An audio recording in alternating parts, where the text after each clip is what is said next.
মুসলমান মানে 8টা বউ 20টা ছেলে পেলে, মুসলমান মানে নোংরা বস্তি, মুসলমান মানে সমাজ বিরোধী, ইত্যাদি ইত্যাদি। থানায় পুলিশ পেটাচ্ছে, বলছে বল জয় শ্রীরাম।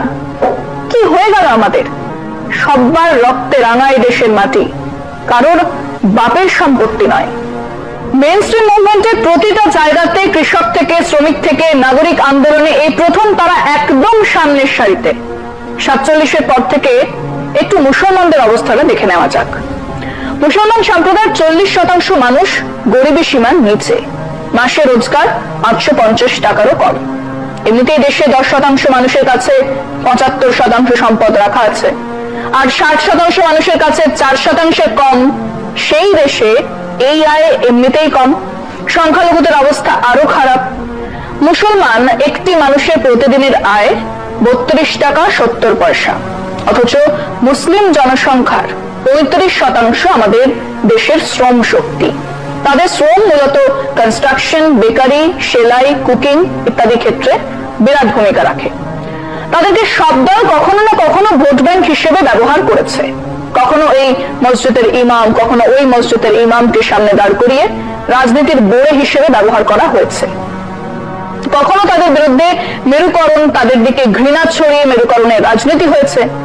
ব্যবসায়ীরা তাদের সস্তা সুপারি কিলার হিসেবে ব্যবহার করেছে। ধর্মগুরুরা তাদের হাতে তুলে দিয়েছে AK-47, তারা টেররিস্ট হয়েছে। তারপর আপামর মানুষের মনে একটা ধারণা দেবার চেষ্টা হয়েছে যে মুসলমান মানে 8টা বউ 20টা ছেলে পেলে, মুসলমান মানে নোংরা বস্তি, মুসলমান মানে সমাজ বিরোধী, ইত্যাদি ইত্যাদি। এই ন্যারেটিভ বহু মানুষ খেয়েছেন, বমি করেছেন, আরো ঘৃণা আরো বিচ্ছিন্ন করেছে তাদের। সাংঘাতিক এক কৃষ্ণ গহ্বরে ঢুকে গেছে মুসলমান সমাজ।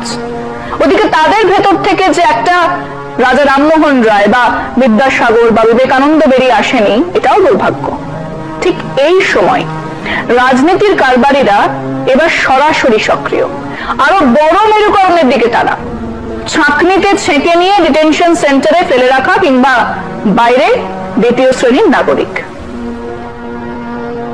আসছি আরো একটা বিরতির পর, সঙ্গে থাকুন। RSS এর সরসঞ্চালক এ রাজ্যে শুধু বলেই দিয়েছেন 130 কোটি হিন্দু, তারা হিন্দু আচরণ নিয়েই থাকবে। অন্তত 2জন গুরুত্বপূর্ণ মন্ত্রী বলেই দিয়েছেন হিন্দুদের তো আর রাষ্ট্র নেই। তাই কি সংবিধানের শপথ নিয়ে সংবিধানকে শেষ করার খেলা? একবার শাসক দলের ছবিটা দেখুন। 240 জন সাংসদ, 240 জনের একজনও মুসলমান নয়। দেশের সংবিধান সভায় 30 জন ছিলেন, দেশের শাসক দলে একজন সাংসদ নেই। দেশের বিরাট এবং গুরুত্বপূর্ণ রাজ্য উত্তরপ্রদেশ, বিজেপি একজনকে টিকিটই দেয়নি, যেটার প্রশ্নই নেই। মানে ইউপিতে শাসক দলে একজন MLA নেই যিনি ধর্মে মুসলমান। সে রাজ্যের দারোগা প্রকাশ্যে বিক্ষোভকারীদের পাকিস্তানে পাঠানোর কথা বলবে না তো কোথায় বলবে? ঘরে ঢুকে পুলিশ বিক্ষোভকারীদের মারছে, বলছে বল জয় শ্রীরাম। বলবেই তো, কারণ তাদের মুখ্যমন্ত্রী বলছেন, তাদের প্রধানমন্ত্রী পোশাকের দিকে আঙুল তুলছেন। তার মানে যে রাজনীতি দেশের আইন, অর্থনীতি, দেশের শিল্পনীতি, স্বাস্থ্যনীতি সমস্ত ব্যয় বরাদ্দ নির্ধারণ করে, সে দেশের শাসক দলের রাজনৈতিকভাবে মুসলমানদের দরকার নেই। পরিষ্কার দরকার নেই। কেবলমাত্র বরিষ্ঠ হিন্দুদের নিয়ে তারা দেশ চালাবে। যদিও দেশ চালানোর জন্য যে সংবিধান রচনা হয়েছিল, সেই সংবিধান সভায় 30 জন মুসলমান ছিলেন। এবার সেই মুসলমান সম্প্রদায় যদি নিজেদের অসুরক্ষিত মনে করে, সংশয় ভোগে, তাহলে কি সেটা একেবারেই অমূলক? আবুল কালাম আজাদ 1940-এ কংগ্রেস দলের সভাপতি।